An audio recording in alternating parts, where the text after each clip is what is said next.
Well, hello there, Forge of Empire fans. I am here to present my city. It's in Iron Age. I'm going to enter my town hall so you can see how many days I've been playing. And today is the 68th day that I am playing this game. So we've got almost 10 weeks, and I covered 3 events. I started at the end of the winter event, and I got 1 building out of it, and then I believe it was called the wildlife, was it?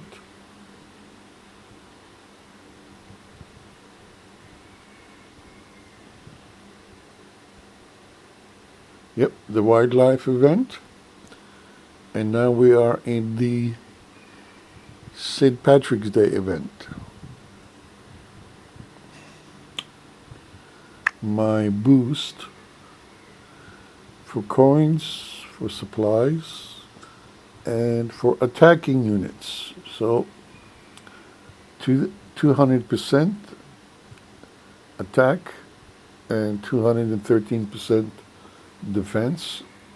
For my city defense, it's 187% attack and 249% defense.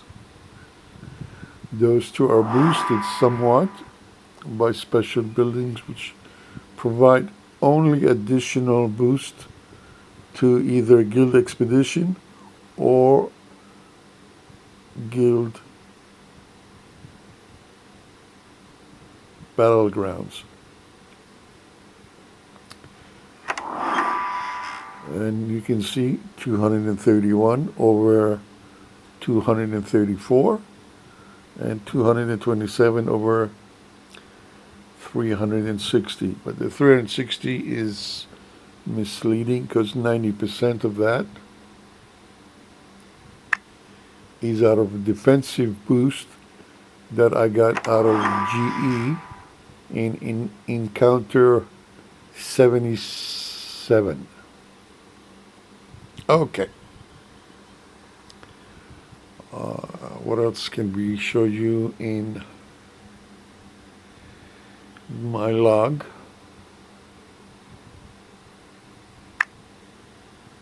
I'm extremely busy with many friends sitting in my tavern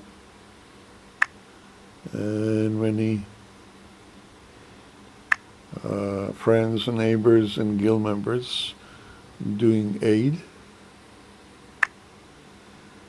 I am very active in contributing to other buildings because that allows me to gain medals which give me expansions. So let's go look at that. So as you can see,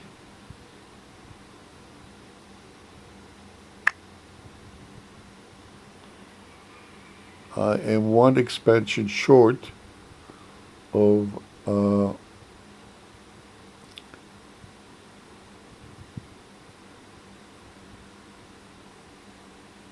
6 by, I believe it's 9, or is it 10? Let's see. 1, 2, 3, 4, 5, 6, 7, 8. Yeah. It's a 6 by 10 grid. So I have 59 expansions right now. I will get the next one probably in the next 3 days, and then I will have a full 60 expansions. And one more thing I'd like to show you is my great buildings. As you can see, I am concentrating on my chateau, which is at level 28 working on level 29.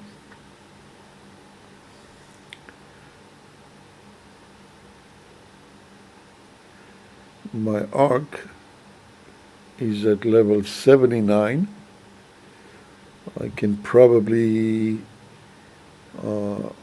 get it to 80 without a problem, except that it's in the sweet spot, and as you can see,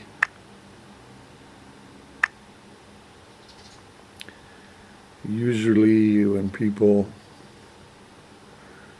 contribute in P1, I get 200% or close to it in P1 and in P2. So here we have 2710 for 1335, so that's 200%. And here I have 196% for P2. So I like to maintain that, and in order to do that, I have to coordinate with the generous players who are willing to provide me with a 200% contribution. One of them is not on my friends list, so I visit his guild every 2 weeks after Guild Battleground and Guild Expedition finished. I do Guild Expedition in his guild and leave before the Guild Battleground starts, because his guild does not have the treasury for Iron Age goods. So that's my great building story. As to the reasons I have the buildings that I have, well, the Temple of Relic, I was very fortunate because one player, as you can see, almost exclusively leveled my Temple of Relics. He is in this world to farm for diamonds, so he did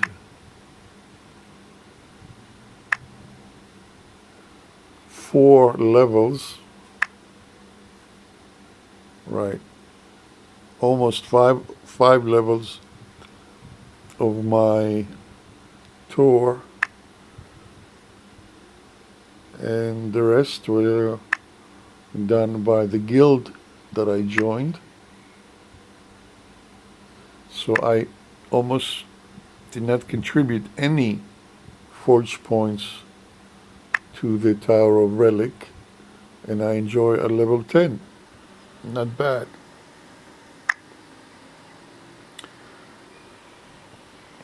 Now, the statue of Zeus on the Tower of Babel, well, I constructed them because early on they were the only 2 GBs that were available.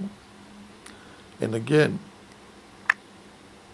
if you notice my Tower of Babel, most of the contributors are players in guilds. In the first guild that I joined, they were extremely generous, and as you can see, they pretty much leveled without me contributing almost any forge points to the Tower of Babel. And similar story with my Zeus.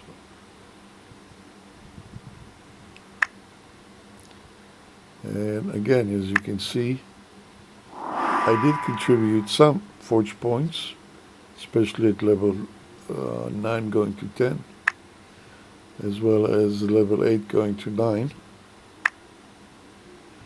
But here, at level 7 and 6 and 5. Well, at 5 I contributed 32. At 4, at 3, and you can see that they were extremely generous by pretty much leveling my Zeus to level 10 with me contributing less than 300 forge points for 10 levels of Zeus, which is phenomenal.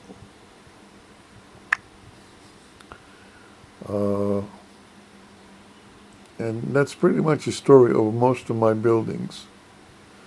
The one building that I am working on particularly now is my chateau at level 28 going to 29, because I like to do recurring quests, and right now each time I get a reward, when I get 5 of the 14 rewards which are goods, I get 17 goods. Now I am building it up to level 72, so that in Iron Age at level 72,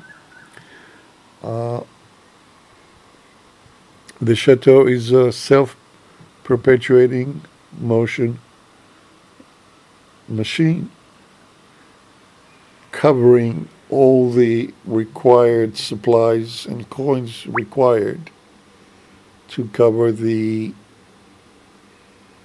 request for the unbirthday quest, which requires coins and supplies, but also provides rewards of coins and supplies.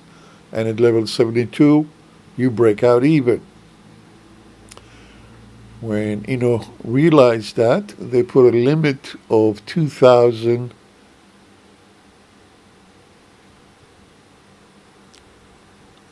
aborts for quests, so that people do not just run scripts and run up the rewards endlessly.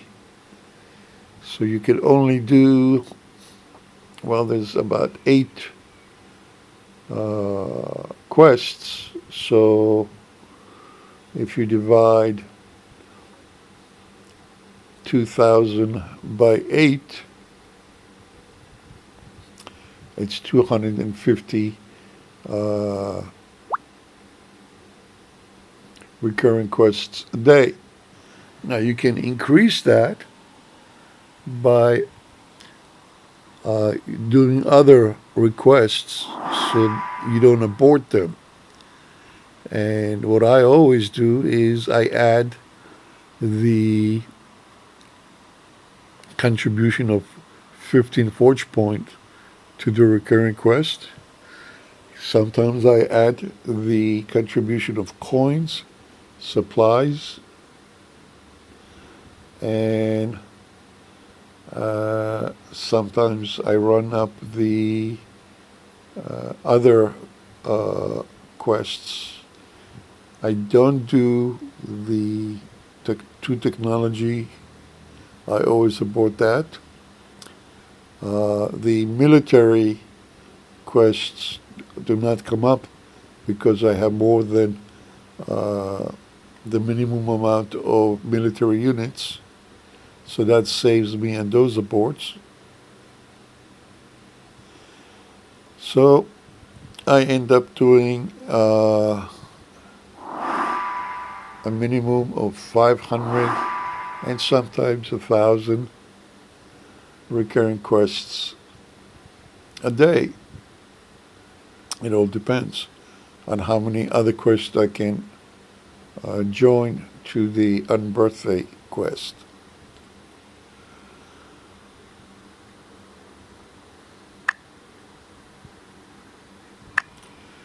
Now, to give you an idea of the buildings that I have in my town,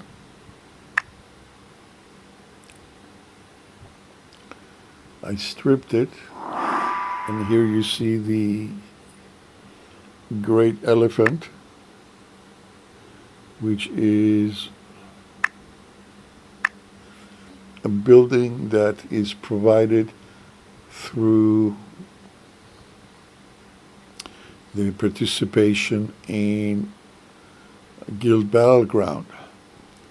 I am at level 7. A few from level 8.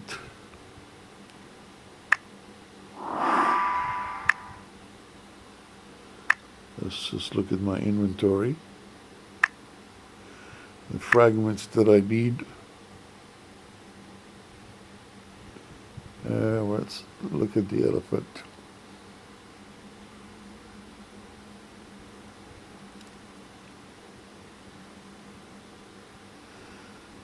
So I need 45 more fragments to reach level 8, which is the maximum.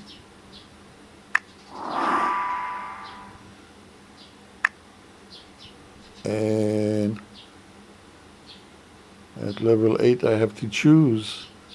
I will probably choose the Citadel because it'll give me a 12% attack boost.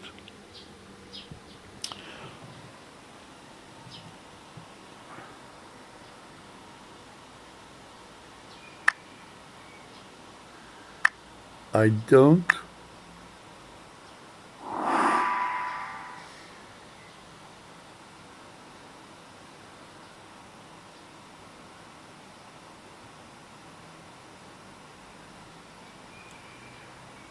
oops, I guess that's not it.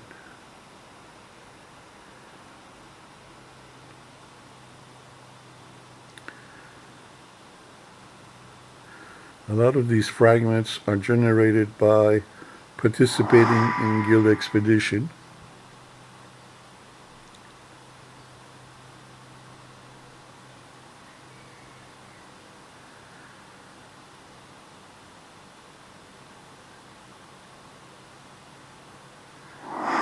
I'm just looking for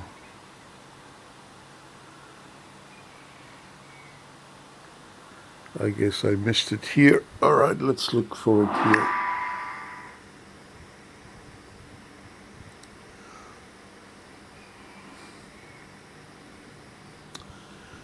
In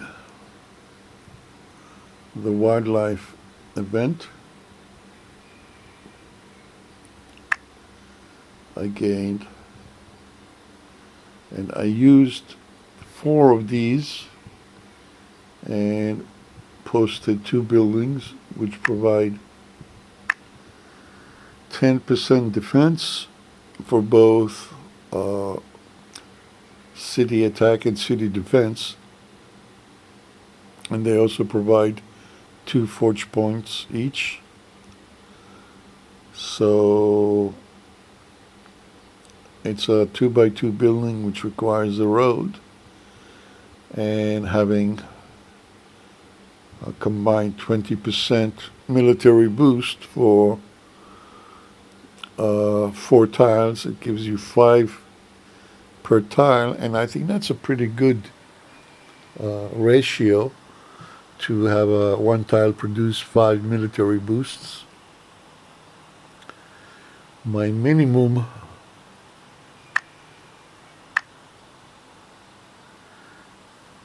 is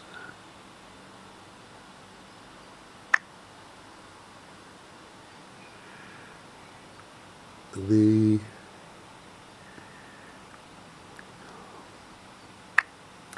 Face of the Ancient level 2 is a 2x2, and it provides 3% attack only plus happiness, but it doesn't require a road.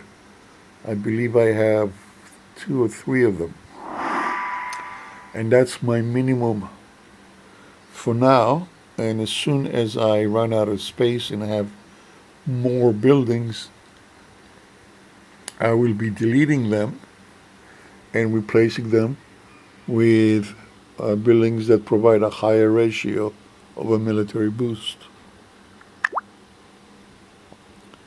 So let's go back and see.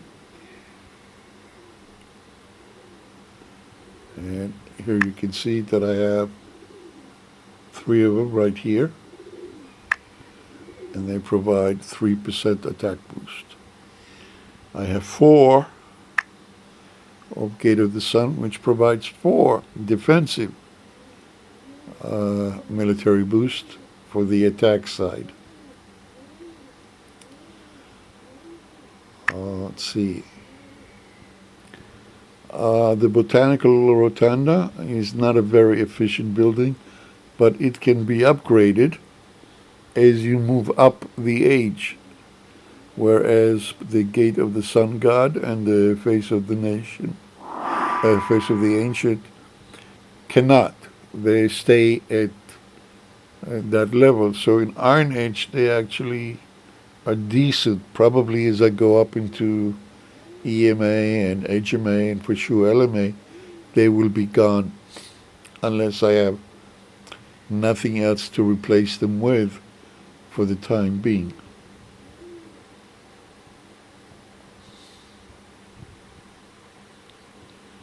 So that's my decorations. So I have a lot of goods producing buildings because when you're in Iron Age and you start out, you don't have much of anything. So in order to participate in Guild Battleground, I used negotiations, and I used them rather effectively. So I have actually 13 goods producing buildings. I've got the butchers to provide me with production. I don't have many for now. I only have 4, which gives me 2 sets of 2, which produce 2 recurring quests per day. The Ritual Flame produces the military boost, and because it's a 2-for-1, so it's a 2 tile, it produces 6%. So it's actually more efficient than the 5% I was getting before. The Tapir Trail is a new building, but it provides 3% for attack, 5% for defensive attack, but it also provides forge points and goods, and I believe it can be upgraded. And the upgraded is a much more powerful. The Raccoon Hideout is a nice building from the event. Again, it's a 2-by-1, so it's 2 tiles. And as you can see, it provides attack boosts. It also provides boost only for Guild Expedition and for Guild Battleground. It also provides goods and goods for the Guild Treasury, as well as a forge point. The blacksmith I used just for the event in case I need it. Celtic Tavern, level 5, is the building for the event we are currently in now. I have 2 more levels to go. I will gain level 6 probably in the next, after 2 days, and then level 7 by the end of the event for sure, and maybe before. And a little wishing well is always good to have when you have the space for it. As I move up and gain more military boost buildings, I will probably store them in my inventory. I have the cottages because I needed them to provide the population for my goods building. The Greater Ritual Flame came from Guild Expedition. The the Sacred Skywatch also came from Guild Expedition. They provide, for now, both 2 forge points per day, plus 1 recurring quest coin. And the full-size Wishing Well is 1. Iron Foundry, I have 2 of them, 2 of the wineries. I believe I have 4 of the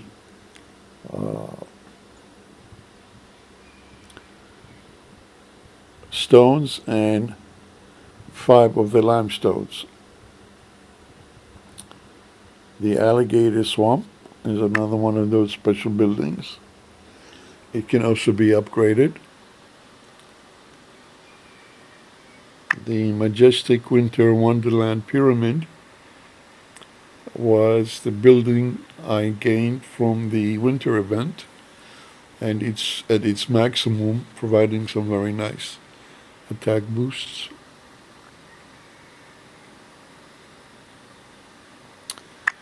The Insect Hotel, I basically got 2 of them to help me gain production buildings for the event. I only have 2 of them. I don't believe in having too many of them.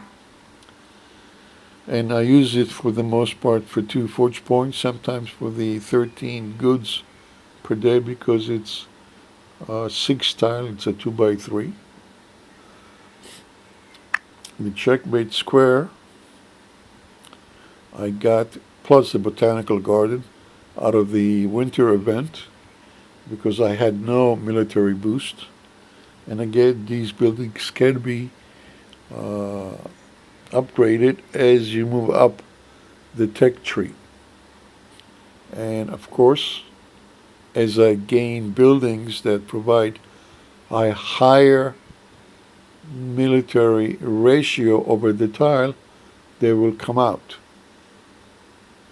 And here are the 2 rhododendron field buildings. The giant kapok, it's a very nice building because it provides some nice military boost for the defensive side, which is why I have Guild Expedition defensive as well, because I have 6 of these, I believe, 6 or 7. 7, sorry. Here are my 4 stone mason buildings. The Cappy Winter Holiday Spa are buildings that I was able to put together from fragments that I gained from other buildings that I got from the event.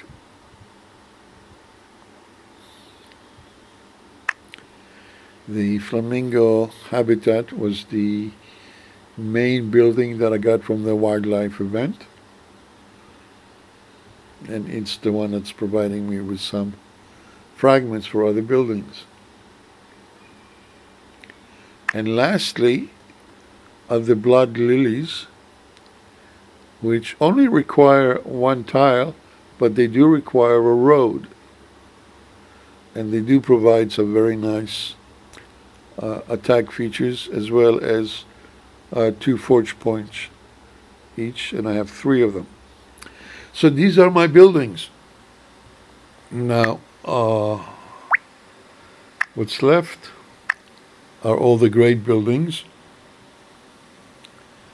which I already covered. But here you can see what they provide. I need to work on my CDM, and I am actually working on it. But I want to bring it up to level 10. I want to bring all the buildings I actually have right now to level 10. And once they are at level 10, I will concentrate only on the military buildings until I get to over 100. But first, I have to get my CF to 72 and then probably to 120. And that's my city, 10 weeks. Let me show you my participation in Guild Battleground.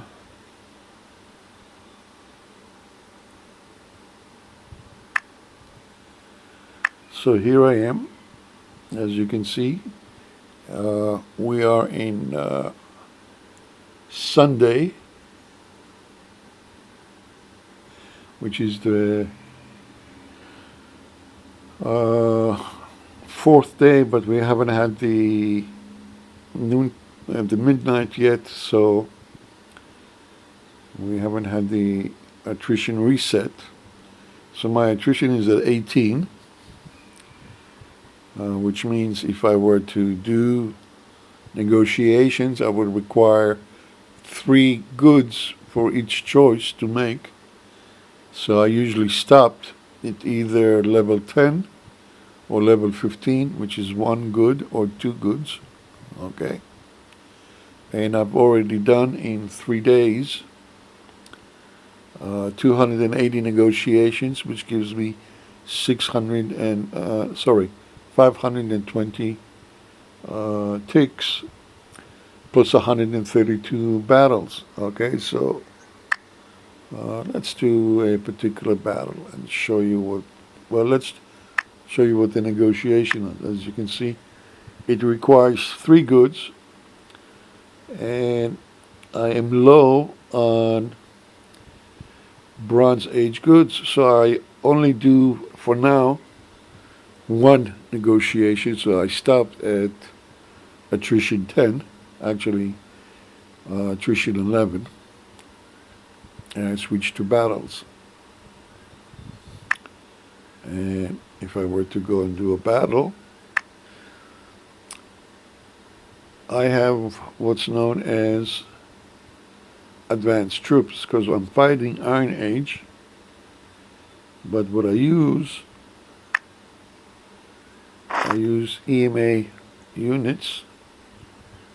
In this case, heavy cavalry with a 200 plus attack boost. It gets me 40 points for attack and 43 for defense, versus an archer which has 13 attack and 5 defense, and a ballista which has 5 attack and 4 defense. And then I use 7 rogues to go with it. So let me show you how that's done.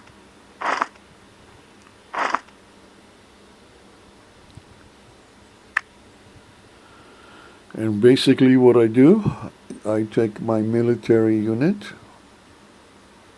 put him to the side,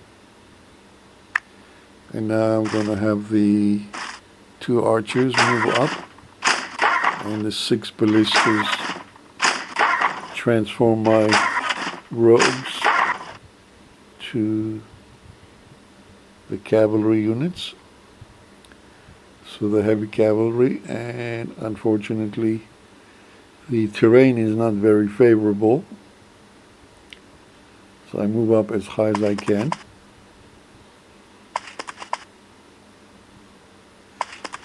Because they do have 6 ballistas and 2 archers, I might lose one, but that's okay.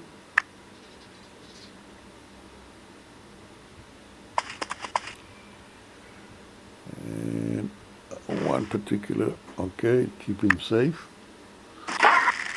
And I watch my one particular heavy cavalry get hammered.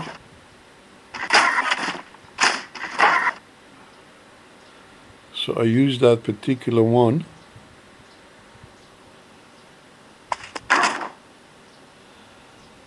And I use him to retreat.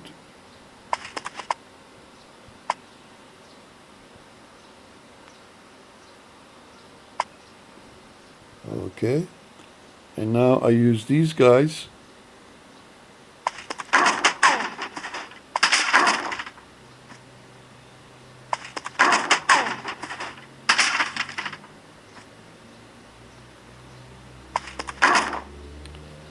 Let me see if they can reach him or not.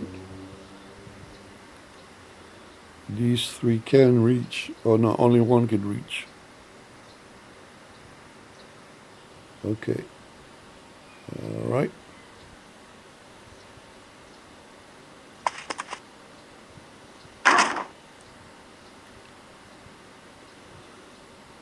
Okay. So hopefully he'll get hit, but only by one unit. And he won't get destroyed. Okay. So now, let's see who else got hit. We got another one that got hit there. So he's going out.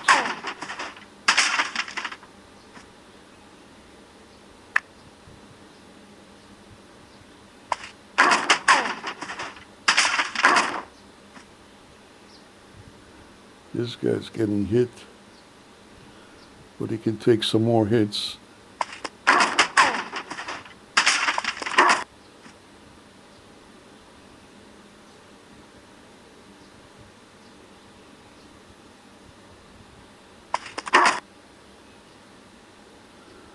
All right, let's see if the two archers can hit this guy.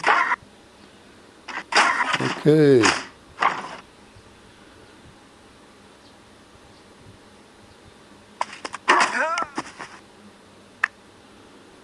And it looks like I was able to save. Yep, okay. Because I have a high defense. Well, not really high, but 200 plus does help. And I was able to, even though I got injured, I'm still able to heal the unit. And since I have over 500 of them, which I accumulated in 9+ weeks that I've been playing, without having a Traz, if you haven't noticed. Because I like to use advanced troops, I don't build a Traz until maybe if I need it much later when I'm in the space age era, because I use advanced troops, and the Traz is useless for aiding me because I can gain the rogues in other ways. So if you take a look here,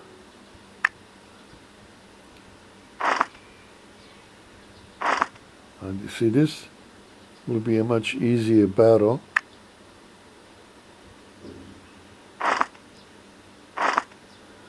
So I have 581 healthy rogues right now. Not bad. And why do I say this will be a healthy, easier battle? Watch.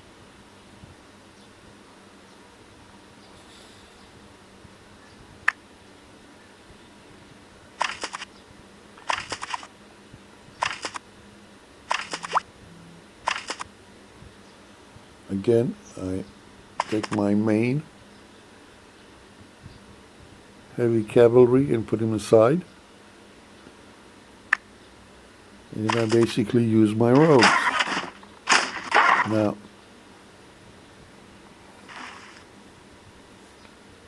I choose this particular, well, let's use this one as well. Let's see, no, they cannot reach. Sometimes one of my rogues can reach one of the units. And the terrain this time does not allow it. But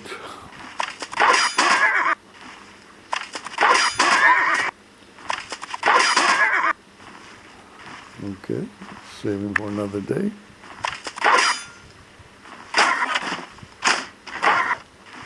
So now I go after the ballistas.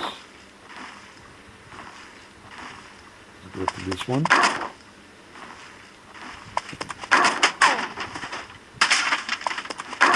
All right, so 4 of my heavy cavalry took out the 2 ballistas. Because the attrition is at 18, I cannot hit the ballistas and eliminate them on the first hit, which I could when the attrition was lower. If I get my attack boost higher, I will be able to do that.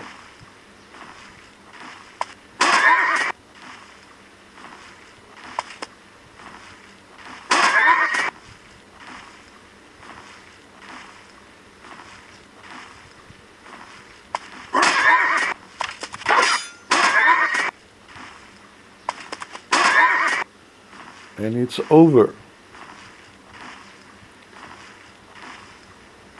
And I gain 10 forge points.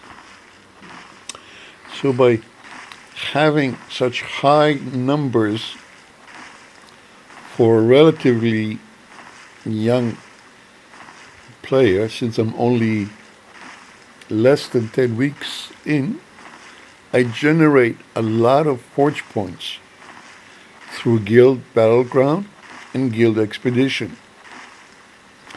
Add to that the forge points and the rewards that I get from recurring quests.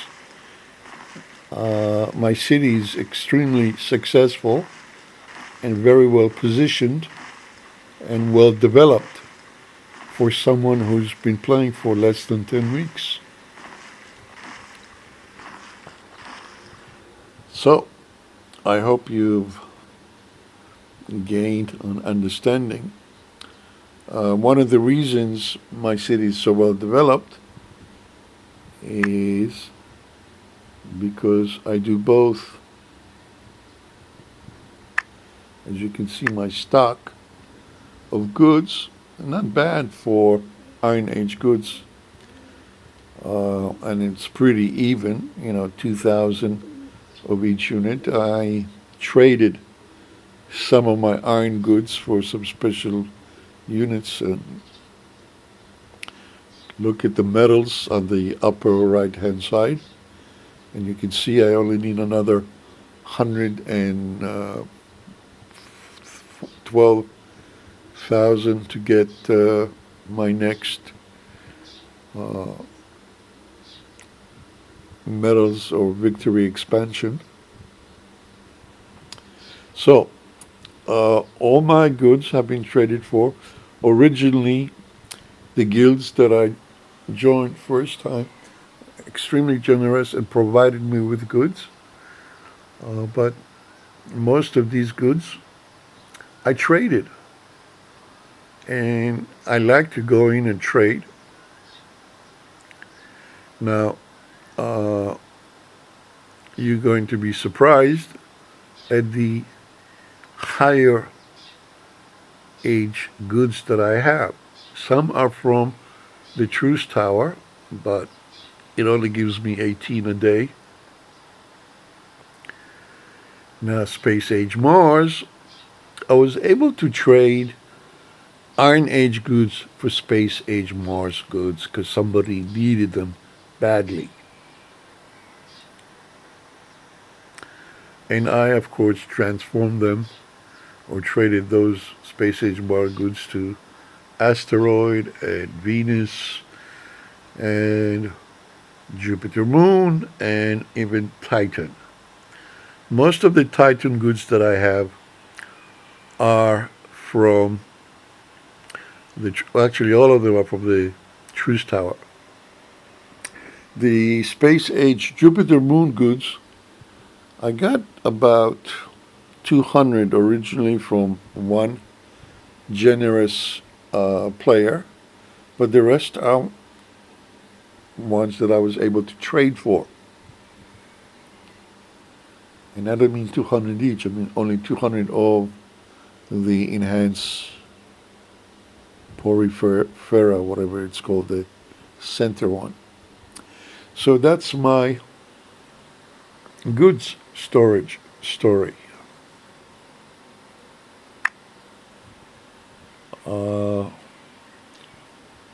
Most of these are from the event.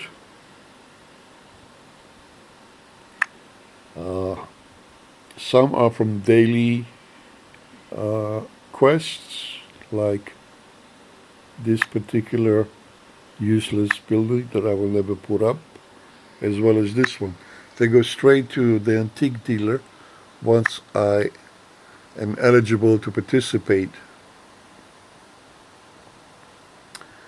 This is from Guild Expedition and from the relics that I get from the Tower of Relics.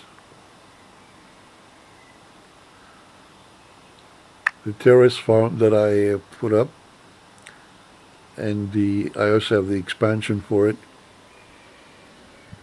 are from Guild Expedition. The amphitheater are from special events. The rogue hideout is from special events. I no longer need to put up a rogue hideout because I have so many rogues that I generate. I believe the raccoon hideout also generates one particular rogue every day, and I got 5 of them. So who needs a trans if you have so many rogues? I mean, I have over 500 in less than 10 weeks.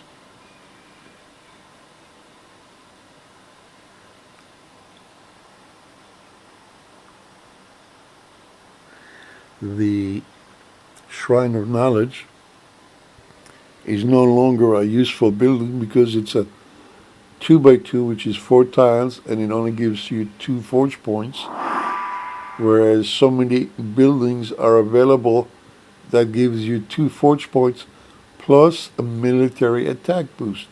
So why would you use a Shrine of Knowledge to occupy a 2x2 tile for 1 forge point? It's ridiculous. And if you upgrade it, you'll still only get 2. Again, ridiculous. Straight to the antique dealer.